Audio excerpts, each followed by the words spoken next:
selamat datang di Pojok Santai.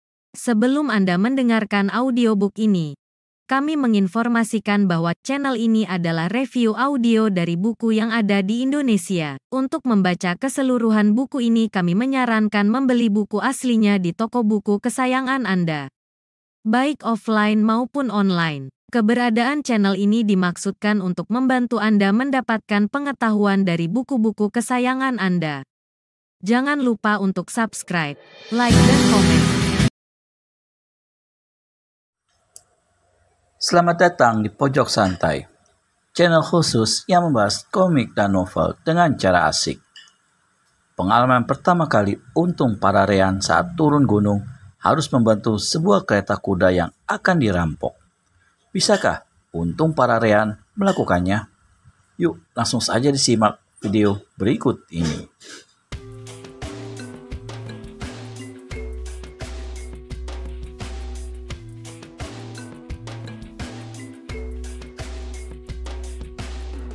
Saudara, terima kasih ya atas pertolonganmu, berkata gadis itu. Ah, pertolonganku tak ada artinya, jawab Untung Pararean merendah setelah terlebih dulu balas menghormat.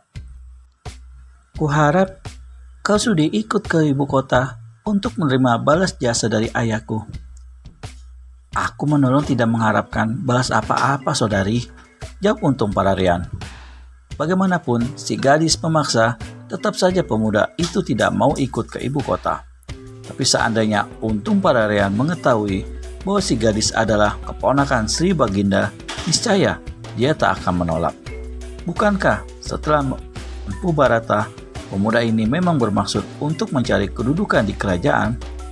Akhirnya, setelah mengucapkan terima kasih untuk kesekian kalinya, gadis itu pun berlalu bersama kusir serta pengawalnya. Pengawal yang mati diletakkan di punggung kuda dibawa ke ibu kota. Dengan jalan kaki, Untung Pararean meneruskan pula perjalanannya. Sepanjang jalan, apa yang barusan dialaminya seperti terbayang kembali di depan matanya.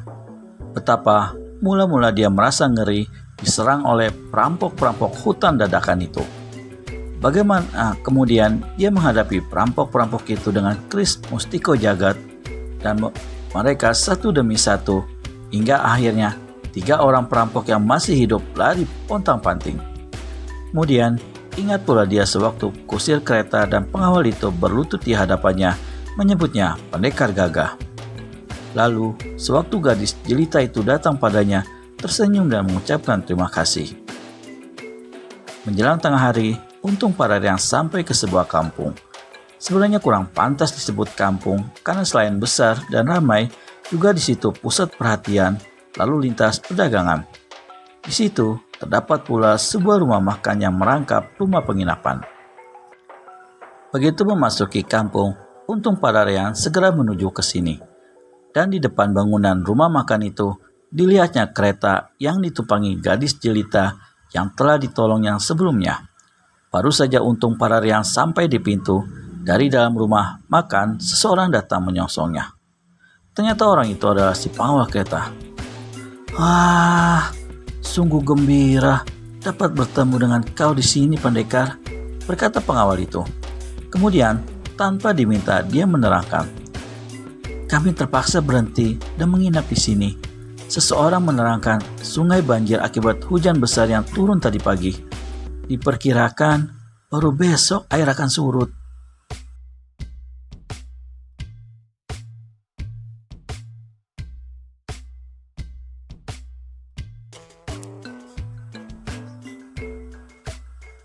Bertiga dengan kusir kereta, Untung Pararean kemudian duduk di salah satu bagian rumah makan. Pengawal itu memesankan makanan yang enak-enak serta tuak harum untuknya. Selain menyantap hidangan itu, pengawal menerangkan pula bahwa jenazah kawannya telah disuruh kubur di tepi kampung. Kemudian dia bertanya, sesungguhnya siapakah pendekar ini dan berasal dari mana ya? Aku cuma orang gunung yang barusan saja turun dari Gunung Slamet, jawab Untung Pararean. Wah, pastilah pendekar murid seorang pertapa sakti nih. Untung Pararean tak memberi jawaban. Diteguknya minumannya, lalu memandang berkeliling ganti bertanya, "Di mana gadis itu?" "Maksud pendekar Den Ayu Sri Kemuning," ujar si pengawal. Kemudian sang kusir kereta menyambungi, "Istirahat di kamarnya. Perjalanan jauh sangat melelahkan, Den Ayu." "Saya tidak mengerti," berkata pengawal kereta. "Kenapa pendekar tidak mau menerima ajakan Den Ayu Sri Kemuning untuk ikut ke ibu kota? Itu suatu kerugian besar, pendekar." "Kerugian besar bagaimana?" "Pendekar tentu belum tahu siapa gadis itu sebenarnya." "Aku barusan saja turun gunung, mana tahu siapa dia," ujar Untung Pararean pula. Pengawal kereta itu tersenyum, lalu didekatkannya mukanya pada si pemuda seraya berkata, "Den Ayu Sri Kemuning adalah keponakan Sri Baginda." Terberliaklah sepasang mata Untung Pararean, mulutnya terenganga. "Betul?" tanyanya ingin meyakinkan. "Masakan saya berani main-main sama pendekar?" Dan memang, terasa sebagai satu kerugian besar bagi Untung Pararean sesudah dia tahu siapa adanya gadis yang ditolongnya itu. Dengan ikut ke ibu kota, bukankah lebih mudah mendapat jalan untuk mencapai cita-cita yang diidam-idamkannya selama ini, yaitu menjadi perwira kerajaan. Dengan melihat para si pemuda, pengawal kereta ini dapat membaca isi hati Untung Pararean. Maka berkatalah dia, "Sekarang masih belum terlambat untuk merubah putusan pendekar. Jika kau mau, nanti aku akan menemui Den Ayu dan menerangkan bahwa kau bersedia ikut ke ibu kota." Meskipun hasratnya meluap-luap, tapi Untung Pararean tak segera memberikan jawaban. Diisinya tuak baru ke dalam gelas, lalu diteguknya perlahan-lahan. Justru pada saat itulah di pintu rumah makan terdengar suara bentakan yang lantang keras hingga bangunan itu bergetar. "Wah, muda yang sedang meneguk tuak bekas berlutut untuk menerima hukuman." Untung Pararean meletakkan gelas tuaknya ke atas meja perlahan-lahan. Kepalanya dipalingkan ke belakang. Dari tempatnya dia duduk, dilihatnya seorang laki-laki bertubuh tinggi besar bercambang bau. Orang ini mengenakan pakaian hitam. Tampangnya buas, sepasang matanya yang besar dan merah menambah keras parasnya.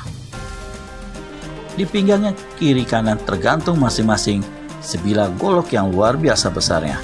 Di belakang manusia tinggi besar ini berdiri 5 orang lainnya yang juga berseragam pakaian hitam dengan tampang-tampang yang tak kalah seramai dengan si tinggi besar yang tadi membentak itu. Kusir kereta dan pengawal paras keduanya menjadi pucat seperti kertas sewaktu menyaksikan siapa adanya orang-orang di ambang pintu rumah makan. Pemilik rumah makan sendiri menggigil sekujur tubuhnya. Celaka, celaka, pasti tempatku ini akan diobrak-abrik berantakan." Demikian pemilik rumah makan mengeluh dalam hati. "Hei, apa tidak dengar aku memerintah?" Si tinggi besar di ambang pintu membentak kembali. Marah sekali dia karena sampai saat itu Untung Pararean masih duduk di bangkunya. "Siapa mereka?" tanya Untung Pararean berbisik pada kusir kereta. "Yang tinggi itu," jawab kusir kereta juga berbisik dan gemetar, "adalah sepasang golok maut, pemimpin rampok hutan dadakan." Mendengar keterangan itu, kini tahulah Untung Pararean bahwa pemimpin rampok itu sengaja datang mencarinya untuk menuntut balas kematian anak-anak buahnya. Segera tangan kanannya disiapkan di pinggang, di mana mustiko jagat tersisip di balik pakaian. Kemudian dengan pelan dan tenang, Untung Pararean berdiri memutar tubuh lalu melangkah ke tengah ruangan. 10 langkah dari ambang pintu, pemuda ini berhenti. Apakah benar aku berhadapan dengan sepasang golok maut, kepala rampok hutan dadakan yang ditakuti orang?" tanya Untung Pararean. "Puh, nyalimu terlalu besar, berani bicara keren terhadapku ya." Sepasang golok maut mengangkat tangannya, memberi tanda pada kelima orang anak buahnya, lalu memerintah, "Cincang sampai lumat budak itu, juga 2 monyet yang di meja sana. Sret, sret." Sret, sret, sring. 5 buah golok dicabut dari sarangnya dalam waktu yang bersamaan. Bisakah Untung Pararian menghadapi para perampok hutan dadakan di bawah kepemimpinan sepasang golok maut? Temukan jawabannya di video selanjutnya hanya di channel Pojok Santai. Segera subscribe dan tekan tombol lonceng untuk mendapat notifikasi video terbaru dari kami. Terima kasih dan sampai bertemu kembali.